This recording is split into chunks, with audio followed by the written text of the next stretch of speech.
Hi, this is Jim Cranston from 7 Every Minute and 7everyminute.com, the podcast and website all about reimagining your life. Thanks for joining me tonight to talk about transformation and to what time really means in our lives.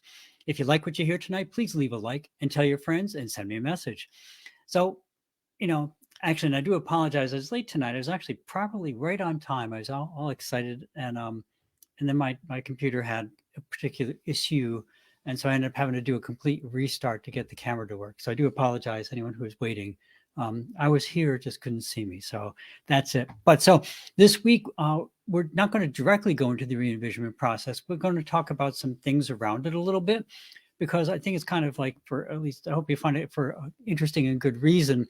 Last week for 4 days, I attended most of the time a virtual Tony Robbins seminar called Unleash the Power Within. And Tony Robbins, if you haven't heard of him, he's arguably the most well-known and famous life coach ever. He's coached many people that you probably have heard of, people like President Clinton, Mother Teresa, Oprah Winfrey, Serena Williams, many others. So there are about 1,000 takeaways. I mean, literally from those 4 days. But a few that really struck a chord with me are kind of not shockingly some of the same things that we talk about.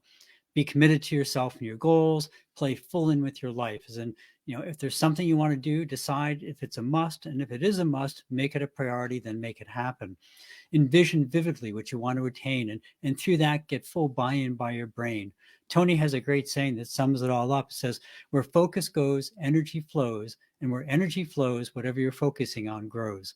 So if you're looking for more love and that's your focus, that's what will happen. If more um, anything that's important to you, more faith, more calmness in your life, more peace, more anything.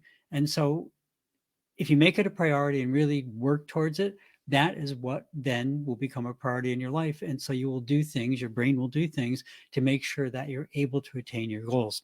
So we've also quoted here before Henry Ford, with his saying, whether you think you can or think you can't, you'll be right. So if you look at those last three thoughts, you'd probably be pretty much unstoppable, right? It isn't difficult, but it's not easy because we're always stopping ourselves to keep ourselves safe. And we've talked about this on a couple other episodes. Now, everyone's kind of scared right now because the world's all kind of, imploding, everybody says, and everything's bad. And it's not only bad, it's getting worse, and on and on and on. And we should all be scared and do nothing. Well, to my older listeners, of course, I say, remember, we've been through this before repeatedly. And to my younger listeners, I suggest talk to my older listeners because they've been through this before. And, are there changes happening? Absolutely. But change is opportunity. If you pay attention, there's always a path forward. It may not be easy, but it's far easier than giving up and letting life happen to you instead of you, which is another Tony Robbins phrase. Life is something that happens for you, not to you. It's a real good one to keep in mind. It may not be, some of you have been watching for a while. If you watched my Daily Minute videos, and I'm going to start doing those again, but oftentimes, what did you see? You'd see me sitting in the woods, sometimes in the rain, sometimes in the snow, sometimes in heavy rain or heavy snow. If you meet life on its own terms, instead of wishing for some sort of perfection, there's a lot more of life that can be lived. Another concept that actually just occurred to me earlier this afternoon is the whole concept of time. And so we have the whole envisionment part of it, which we just talked about, but then there's the whole time part of it. And time, I remember from when I was little to now, time has become so much more critical in our lives. Well, we're told the time is so much more critical in our lives. Has it really become more important? I would argue not, and I'll tell you why. You know, I've heard some people say time is just imaginary, and I've thought about that. That time means nothing. It was just created by humans, and in reality, there's a lot to be said for that. I mean, yes, there's a passage of time, for lack of a better name, but that doesn't mean that we have to measure that time and act everything upon that time. I was talking to some friends once, and one of them said that he couldn't believe that just ticks, because where I live, there's a lot of ticks. Ticks just sat around for hours and days, hoping to, bump into a host and get a free meal. My other friend said, "Well, what do you think they're going to do? It's not like they have a job to go to or something. That's the way they survive." And so, to even the smallest of insects, the concept of time is kind of irrelevant. You have a goal that you set, which is to find your next meal, and you wait around till that happens. And so nature doesn't generally work onto a real tight schedule outside of like seasons and births and things where temperatures change and stuff like that. If the ants don't finish cleaning up after the picnic tonight, they'll just continue to work on it tomorrow. Accomplishing a task is a goal, not accomplishing the task within some sort of aggressive timeline. But we humans dominate our lives with time.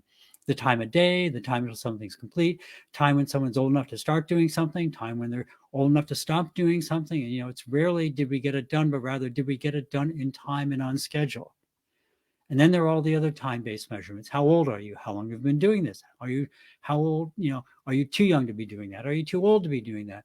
And when you take all these time-based measures and try and map them over what really matters in life, what you discover is that most of them really don't matter and don't make a lot of sense. I've known people in their 80s and even 90s who were far sharper and sometimes stronger than me in my 60s.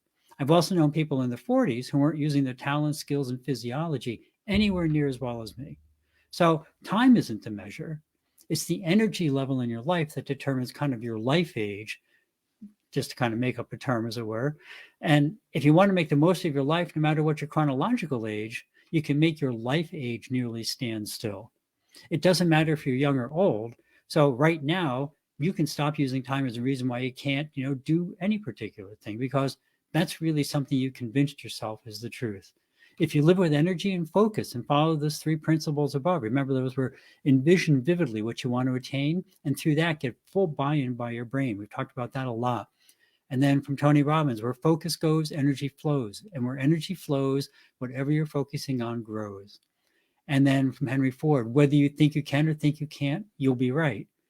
You'll find that if you live your life to those ways and lots of other things that we talk about, but those 3 principles, you'll find you have a lot more vitality, peace, and happiness in your life by far than you will by worrying about your age or what they say about you because of your age or any of those things. And this is super, super important. I've got to say this. This isn't just for old folks, right? This applies whether you're 20 or 70 and anything in between.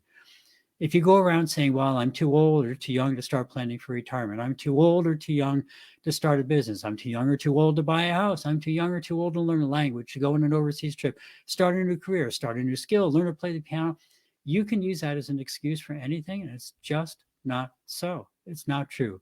If you believe in yourself, then you'll be amazed at what you can do. Mother Teresa, just somebody who always fascinated me, right? She's just this little petite nun, and she would go meet with heads of state, and they were strongly opposing what she was asking for. She knew that going in. They made it very clear. Yes, they were meeting with her, but there was no chance they were going to agree. And in a matter of hours, turn all those opponents into supporters. And she could do that because she believed in herself, and she knew that no other outcome would be acceptable to the people who needed help. So she went in with only one vision, one outcome, and she just made it happen. You can do the same thing for anything you believe in, and you should start by unconditionally believing in yourself. Thank you. Happy envisioning and creating your new future. So that's it for today. And of course, ukr7.com. Please don't forget that. Just the war is just dragging on, and they've survived the bulk of the winter. Thanks for anyone who's donated, everyone who's donated. Like I said, the World Central Kitchen, there's a link on ukr7.com to them as well. Please consider giving to those. Remember, one of the best ways to care for yourself is to care for others. So if you can and you're able, please check it out at ukr7.com and make a donation, or tell some other people to go there if they're looking for ways to make a donation. As always, thank you for stopping by. If you found something interesting or useful, please pass it along, and please hit that like button. And if not, please drop me a comment as to what you'd like to hear. Have a great week. Thank you for stopping by. Remember to live the life that you dreamed of, because that's the path of true contentment. Love and encouragement to everyone. See you next week on 7 Every Minute and 7everyminute.com. Thank you.